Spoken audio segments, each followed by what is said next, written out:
이사 대책으로 급등세를 멈췄던 서울 부동산 시장이 4.7 재보궐선거 이후 재건축 단지를 중심으로 다시 들썩이고 있습니다. 용적률 등 규제 완화에 대한 기대감 때문인데 이를 두고 서울시와 정부가 갈등을 빚고 있는 만큼 상승세가 이어질지는 불투명합니다. 첫 소식 김용재 기자입니다. 지난달 전국 주택 매매 거래량은 모두 10만 2천 건으로 지난해보다 6% 줄었습니다. 수도권 거래는 4만 9천 건에 불과했는데 감소폭은 무려 24%에 달합니다. 특히 서울은 거래 절벽 수준입니다. 1년 전보다 31%, 한 달 전보단 12% 넘게 주택 매매가 급감했습니다. 공급 확대 정책에 매수 심리가 위축된 겁니다. 서민, 실수요자 및 미래 세대의 주거 안정과 주거 복지 희망이 지켜질 수 있도록 정부의 모든 역량을 모아 앞으로 진력해 나가고자 합니다. 거래량은 크게 줄었지만 집값은 좀처럼 꺾이지 않고 있습니다. 올해 들어 서울 아파트값 누적 상승률은 1.12%. 지난해 동기 대비 10배 가까이 치솟았습니다. 송파구 상승률이 가장 높았고 강남과 노원 등이 그 뒤를 이었습니다. 모두 규제 완화 기대감이 높은 재건축 주요 단지가 있는 지역입니다. 다만 집값 상승세가 지속될지는 미지수입니다. 용적률 상향을 놓고 정부와 서울시가 갈등을 빚고 있기 때문입니다. 공약으로 내놨던 높이 완화 같은 경우는 가능하겠지만은 용적률 상향은 어렵기 때문에 아무래도 중앙정부와 힘겨루기를 할 가능성이 있고요.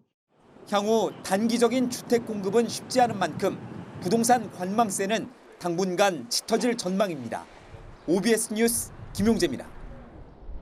이런 가운데 더불어민주당이 재보궐선거 참패 원인을 성난 부동산 민심에 있다고 보고 지금까지의 부동산 정책을 재점검할 부동산 특별위원회를 출범시켰습니다. 논란이 컸던 1주택자 보유세 상승 문제와 실수요자의 대출 규제 완화 등이 우선 논의될 것으로 보입니다. 이어서 정철호 기자입니다. 새 원내대표 선출 사흘 만에 민주당이 당 부동산 특별위원회를 구성했습니다. 진선미 국회 국토위원장을 위원장으로 국토위, 기재위, 정무위, 행안위 소속 의원들이 참여합니다. 부동산 정책을 국민의 눈높이에 맞도록 보완해서 하기 위해서 오늘 부동산 특별위원회를 설치했습니다. 정부 정책에 대해 현장 목소리를 듣겠다는 겁니다.